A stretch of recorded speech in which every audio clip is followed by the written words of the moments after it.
Ziggs reroll has been a meme all set long, but now China is popularizing it and it's consistently posting top 4s. And next patch, Riot is actually buffing Honeymancy considerably, making this comp one that you have to learn. In this episode of In Too Deep, we're going to analyze all the buzz around Ziggs and Honeymancy, and then VOD review a top 10 challenger to see what happens if it's not plan A, but plan B.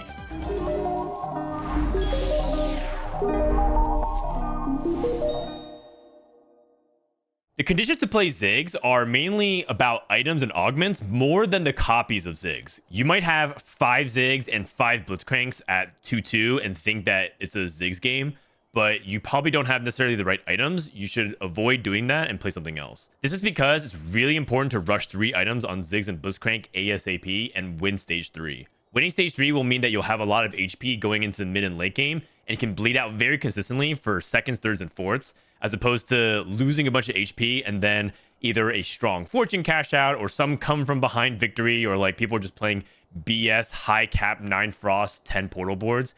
You're not going to beat that. If you open up with an artifact like Mana Zane and Unending Despair, these are such strong artifacts on specifically Ziggs and Blitzcrank that I think you can play it. And if you open up with Living Forge, Latent Forge, maybe you have Artifact Anvil Start or Loot Subscription, something like that, I think this is also a green light. If you also have strong reroll augment for 1 cost with the right items already, I would say that you could also take something like Prismatic Ticket and Pandora's Bench. But you do have to basically pick item augments on 3-2. Otherwise, you're going to be really behind unless you're high rolling. Here are some singular conditions that allow you to just hard commit immediately. The first is the hero augments, Zap Attack, and Sweet Tooth, because that gives you a really strong snowballing start. And you can not only win stage 3, but you can also maybe streak stage 2 if you have the right items. You have to keep in mind, though, that next patch, this is nerfed. So hero augments are going to be a little bit weaker. Honeymancy in general is getting buffed next patch, so they are going to be very, very good. Speaking of Honeymancy, their synergy augments are fantastic, specifically Be As Friends and 2 Tanky. And Upgrade Adventure is also good, but it's also getting nerfed next patch. That being said, the fundamental of rerolling and then getting rewarded with items is exactly what we're talking about. Here's the general item build that you're going to be looking for. Ziggs really wants 1 mana item, 1 utility item, and AP. In this case, blue buff is ideal, but sometimes you just have to build Shojin because you just need a mana item. Morello is really good, but sometimes you end up playing red buff on him. And Death Cap is just an AP source, but maybe sometimes you play Jewel Gauntlet, depending on your items. And this is because it's really hard to get 2 tiers, 2 rods, I guess 3 rods, and not just like have a bunch of swords left over. Mana Zane is generally the best artifact on Ziggs, but apparently Deathfire Grasp also does really well because it replaces the Death Cap. And so if you get blue buff, Deathfire Grasp plus, say, a Morello, that's also a really fast way to rush your opponents. And it gives the damage amp to help nuke past frontline, so that way Ziggs doesn't get caught off guard. Best in slot Blitzcrank is Stoneplate, Warmogs, and either an Ionic Spark or just a defensive item like Crown Guard. A lot of times, even though you want to snipe backline with Ziggs, you do want to get past the frontline and not feel dependent on the zap hitting the right target with Shiv. And so this helps you get past that frontline tank. And also Blitzcrank can do a lot of damage himself, especially if it's the hero augment. His best artifact is Unending Despair, but Forbidden Idol is also quite good. You can also just play other generically good things like Eternal Winter or Anima Visage. Crown Guard is a really good item as well on Blitzcrank, and that's like a way to play 3 full defensive items as opposed to a utility item. And if you have extra swords and you're playing the Blitzcrank hero augment, you can put things like Bloodthirster onto Blitzcrank as well, and it's not the worst thing ever. Remember, it's not like these are the best in slot items. It's that sometimes you get a bunch of swords, and you might notice there are no swords here. You have to do something with them. And so build Bloodthirster on Blitzcrank as a 3rd item might be serviceable, especially if you have these 2 components already done. So there's going to be times where basically Kog'Maw picks up the remaining slack of whatever items you don't have. Because remember, it's more important to have 3 items on Ziggs than to have perfect items on it. Let's say you're in a situation where you just really don't have any choice but the same 3 items on Ziggs, like Blue Buff, Death Cap, and like Giant Slayer, just because you just don't have any other ways to kill swords. And then you don't have any utility on Blitzcrank, like no Spark. Just go for Kog'Maw for your utility. And that'll be okay because you should have so much raw power that you can kind of push your way through. Here's the standard line of how a Ziggs build end up going. Level 4, you want to play another Vanguard to help make the Blitzcrank tankier, so Warwick's really cheap and easy to get.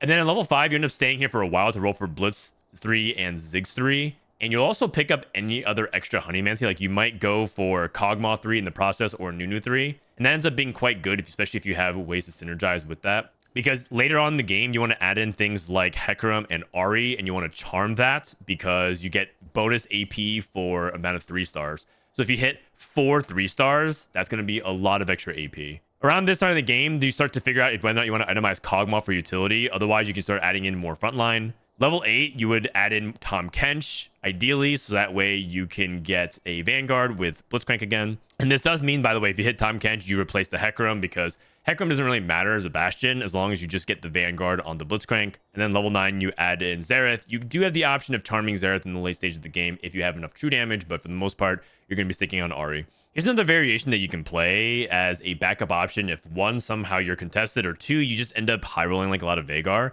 It bridges really well into the mages line. So let's say you're in a situation where you start off, you're like thinking, oh my gosh, it's a Ziggs game. I have so many items. Things are looking good. And you just keep picking up, a ton of Veigars and maybe even some Vexes. And you're realizing that based off the way the lobby is going, you should probably try to play a Veigar game because it caps higher and can win lobbies. And so you end up just playing this core and trying to get to level 7 as safely as possible to transition into the mage line. So it looks something like this. Level 4, you still play the Honeymancer and the Vanguard. Level 5, you're still playing the 5 Honeymancies because we're keeping the door open. Then level 6, you start to bridge your way over, keep that 5 Honeymancy, and probably play around Galio because you're still item holding the Ziggs. A lot of times people might just end up transitioning to Veigar 2 as the item holder, but if you have everything already upgraded, but like Veigar 1, don't transition over. Then level 7, you move items to the respective units. So Blue Buff Deathcap here will go onto Veigar, Morello, and utility onto Nami. Then you have Vex take the items from Blitzcrank and then replace with just another Blitzcrank. And voila, just like that, you're into 5 mages with 3 Honeymancy, and you transition flawlessly back into the regular line, and you can win the game. Level 8, you add Nora, maybe you high roll Nora, and then you end up transitioning that way, and you tech in the portal. And then level 9, you finally transition out of Honeymancy and get to Arcana so you can charm Xerath, and that's how you cap out really high and you win the game. This is pretty advanced, though, if you want to try this pivot. So if you mess up a couple times, don't be discouraged because it's going to be a little bit tricky at first. Just to go over more augments and concepts of why you would want to pick certain things. We talked about over encumbered being really good because you get lots of items, but don't forget that combat is really good. So Exiles is really powerful. Misconnection gives you the gold and the 1 cost, so it helps you get a bunch of econ going at 3-2.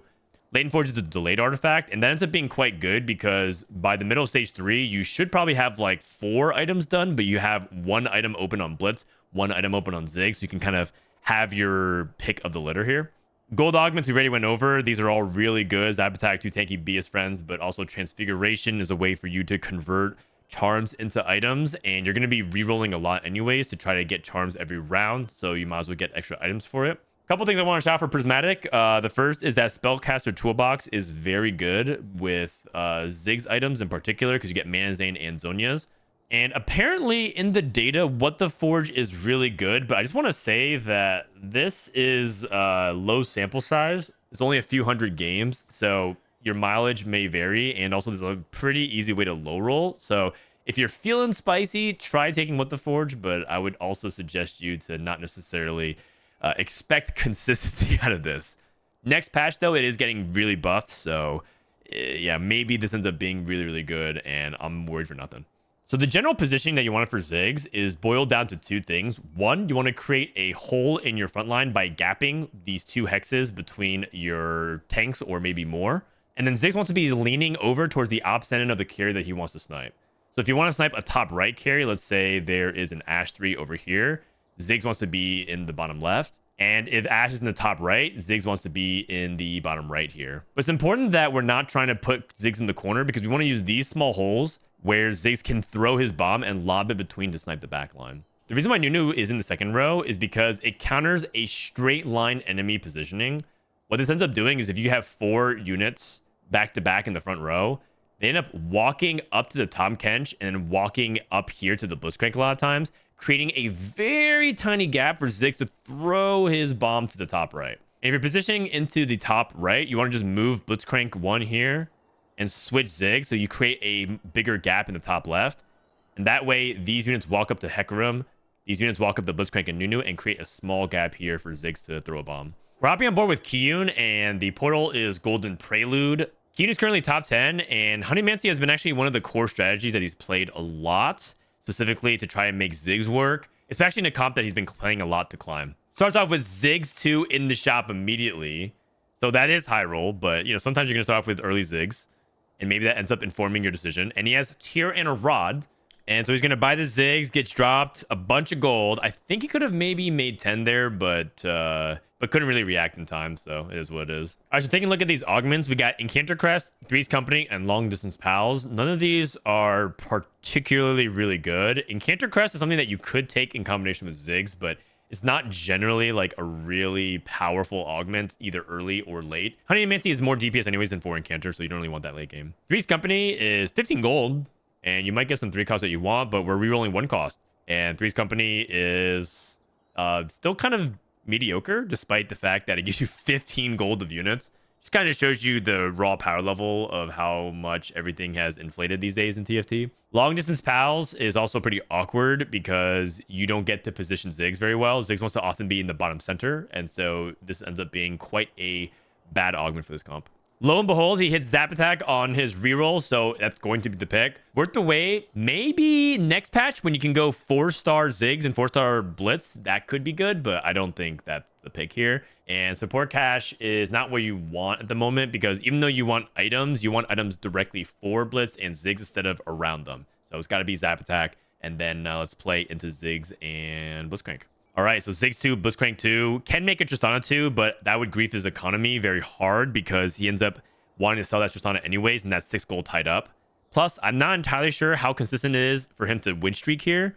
And if you make this Tristana 2, it ends up being a situation where you might kind of miss future intervals. Okay, so he ends up selling everything and not making Tristana 2. I think that's great. The most important thing will be for him to try and get the 5 Honeymancy ASAP online and try to maximize his economy here. He did winning the first round, so he might feel like he wants to keep streaking. But chances are, with no items on Blitzcrank, and he kind of wants Carousel priority picked, it's not a bad thing to lose. But this goes to show you that even though you're trying to play like 1-cost reroll, sometimes you don't want to necessarily just like always force a lose streak.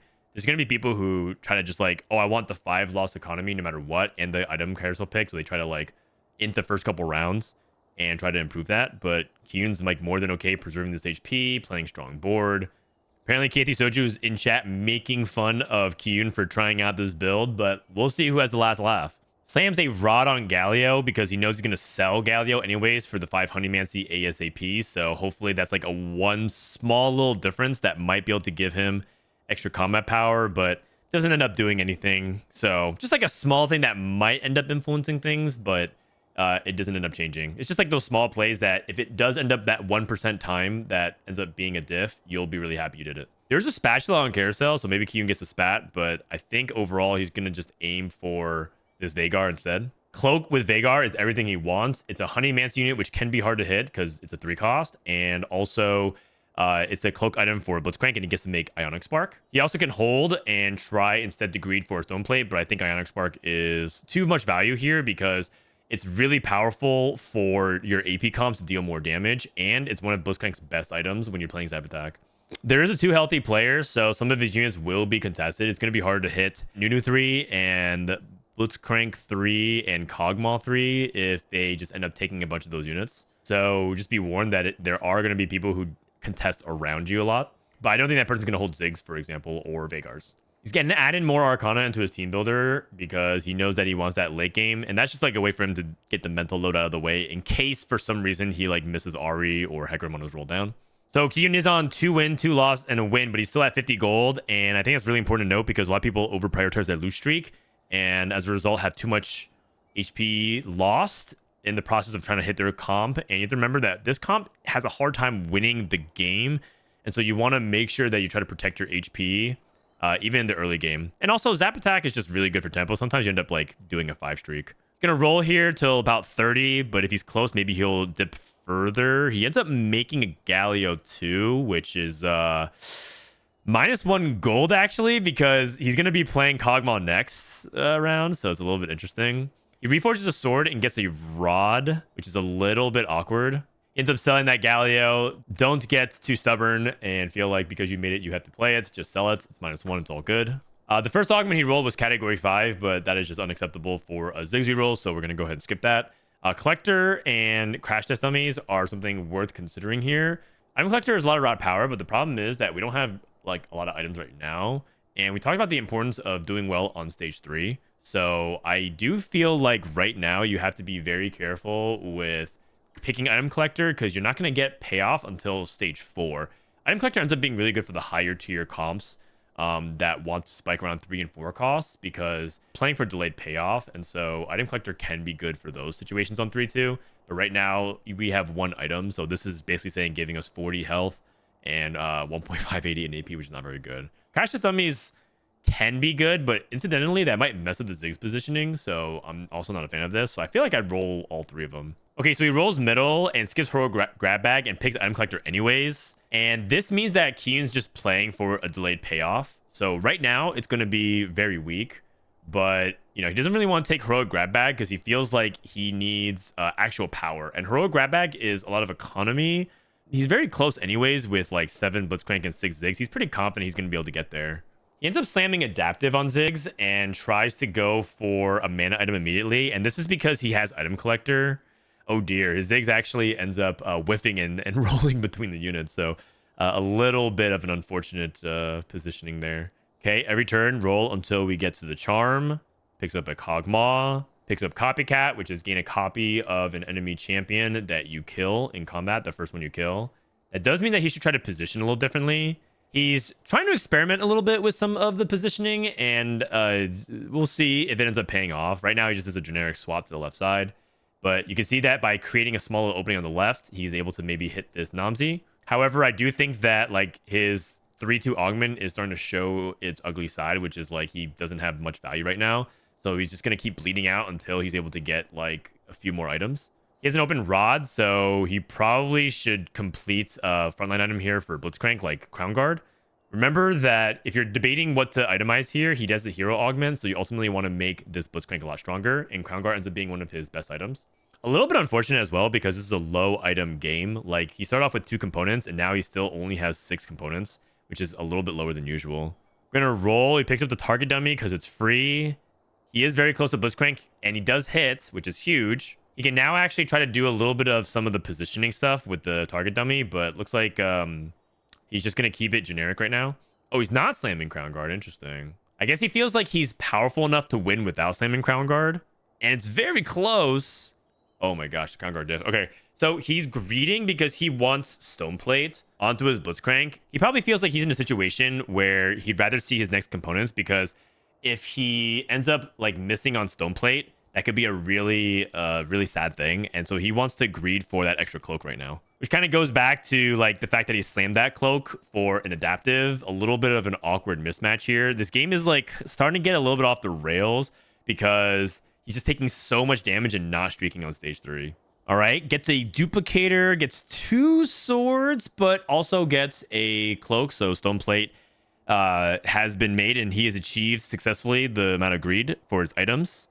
The issue is now he has 2 swords, and 2 swords are really hard to use in this comp, unless you want to just straight up make like a Deathblade for Kog'Maw. Oh, wow. Actually, he's slamming the belt onto the Blitzcrank and making a Gunblade. Okay, so this is because he has 2 swords, and he feels like he needs to kill the swords, because if he ends up making a Morello, he's stuck with 2 swords, and his options are really limited. And that's another thing to consider with item economy. So Kiyoon ends up making a little bit of a deviation from the established play. Marksman's Toolbox, Radiant Relic, and Honeymancy Crown. I feel like I would actually go for maybe the Radiant Relics here if I were to choose one, because I feel like we want the items. Marksman's Toolbox is mainly for AD. It's not actually good for Ziggs. If you were playing Kog'Maw, I think it'd be powerful. Also, I think this is a little bit sad, but I feel like Honeymancer Crown is actually quite good if you took it and he didn't have a Stoneplate. So, you know, kind of funny how it might have worked out if he slammed Crown Guard. He would have gotten Stoneplate here and get the Honeymancy Crown, which would have worked out fantastic. But because he just slammed it, it's a little bit less value than usual. So I'm okay with actually passing it here. So he ends up rolling all 3. Anger Issues is not really an augment that you want for this comp. It's just not really applicable. You really need actual items for Blitzcrank. Call the Chaos is just way too high variance. There are some instances where it could be quite amazing. I think that Call the Chaos could be really good if you got like, you know, the double Ziggs for his backline. But I also think there's a lot of ways for you to miss. So probably too volatile. So it's got to be Giant and Mighty, which is generically good and also quite powerful with his Blitzcrank. But I do think that in hindsight, he shouldn't have slammed and probably have taken the Honeymancer Crown instead. But I mean, his spot looks pretty good for now. He pushed levels and played the Tahm Kench because that's just a good Vanguard unit to pair with Blitzcrank. So that ends up being the priority. You don't always hit that though. So if you're not able to get a Vanguard, just play something like a Hecarim. It ends up being very, very close, but a narrow loss. Okay, Kiyoon is rolling down and rolling to Charm, but seeing if he can hit the Kog'Maw 3. He has Animate Shop, which is really good. And that should just give him a bunch of free rolls. Not making RE2. He's going to only hold out for the Nunu. Wait, he sees a Ziggs? That's kind of weird. I thought you can't see Ziggs once you hit Ziggs 3. And now that he's online and cooking, it feels like he has much more competitive in these fights and kind of trading a lot of blows. But you do notice that his HP count is kind of low, so it's a little bit scary of a situation here. He wants to go for Warmog's last item here. Takes the Tahm Kench on a belt. That's perfect. And now we're at 5 items, so Item Collector is very good value now at this point. So, you know, we've kind of gotten past the worst part of the game, which is the 3-2. We end up trying to play like a weak stage 3, which is not usually what we want to do macro-wise. But it all worked out okay. Kiyoon literally typed in chat that right now he's watching the Leduc video to try to learn the positioning. So we're going to watch him do it in real time to see if he actually did it correctly. So he's positioning the Tahm Kench behind the Blitzcrank and the Nunu in the top right because he wants to aim to the top right corner. But he ends up playing against the top left. However, it seems like it's fine anyways because the top left end up being quite unprotected anyways. So Kiyoon hasn't really been positioning all game long, and now we're gonna like watch him figure it out like as he's learning it at the moment by watching the Leduc video.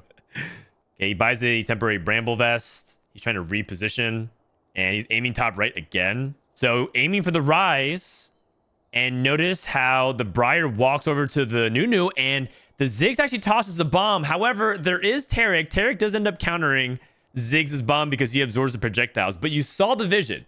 You saw the vision. He rolled his little bowling ball down the alley, and it was on par.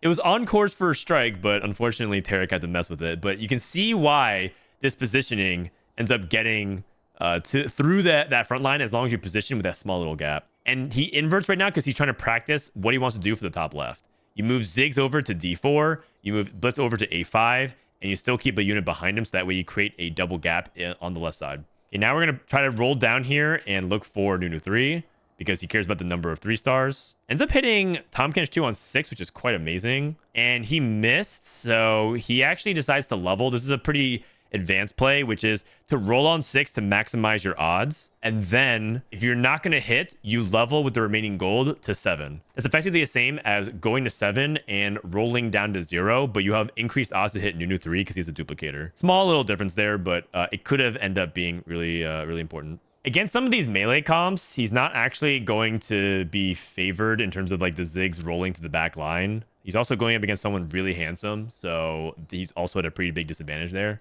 So you don't always want to just position Ziggs like this all the time because sometimes it just doesn't matter because they're playing melee carries. And so you want to optimize Ziggs for a different matchup by putting him in the corner. He ends up hitting Nunu 3, by the way, with a duplicator. So he ends up hitting another 3-star, which is really good. I still kind of wish we had Ari because we would have so much AP.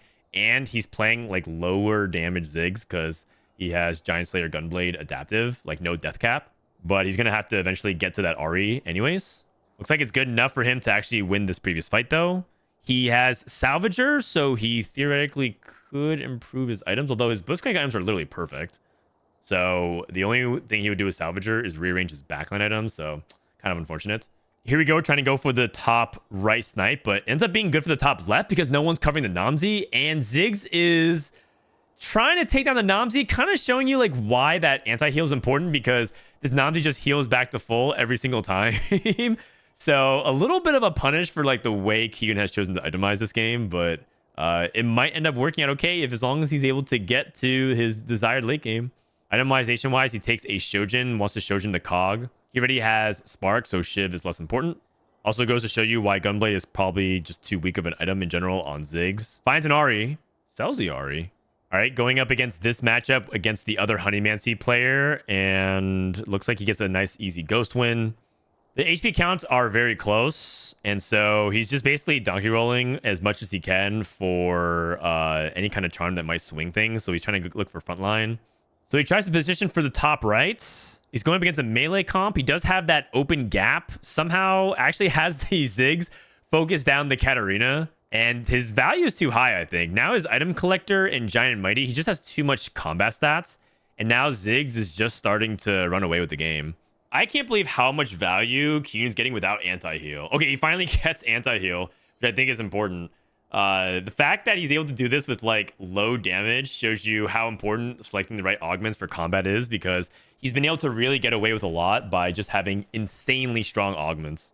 But finally gets anti-heal onto the board, and that should make him a lot better equipped to deal with some of these like big time heals. Like look at these portal units, they can't heal as fast. His Ziggs on the wrong side. Doesn't matter though, just the raw power is getting him through. And just like that, Q makes a big comeback for the top 4. Levels, and he finally gets an Ari in, charms the Ari. Thank goodness. I've been waiting for this for like an entire stage. You have to remember, Kiyoon made some suboptimal plays, but he's learning this on the fly while watching like TikTok to try and get some guidance from some content creators. So he's bound to make some mistakes while learning it. And you can still see the raw power of it. If anything, it goes to show you how good the comp can perform, even if it's not piloted completely perfectly. And just like that, Kiyoon is top 3 because he finally has everything online and the right pieces in. Like, obviously, I would have much preferred to have the RE in for the higher AP, prioritize anti-heal a little bit better, get an actual little damage item onto Ziggs instead of Gunblade. But it all kind of works. It's not like any decisions were like bad. I think they were just suboptimal. Okay, now he's going up against the crazy 7 multi-striker Kassadin 3 board. And if he can get Ziggs to hit the Ash, that'd be huge. Looks like, unfortunately, we are just a little bit too gassed out. But ends up getting a second. And that ends up being a really good placement because composition, like we said, doesn't win. So that's pretty good. Also, last note, Goobum says, are you playing the Reddit comp? Okay, guys say Gunblade is good, but can Gunblade ever be really good? I don't really think Gunblade's that good, but the jury's out on that one. So there you have it, the Honeymancy comp in a nutshell. And even though there were some suboptimal plays in like the beginning half, as soon as we learned the positioning and some of the things that we wanted to do, you could see the effectiveness of the comp continue to increase the more Kiyoon was positioning around things, trying to figure out his itemization situation. And so the potential for this comp is really high. And yes, they're nerfing some things like the hero augment, but they're buffing Honeymancy. So how truly powerful can this comp be next patch? We'll just have to find out. Thanks for watching, and I'll see you guys next time.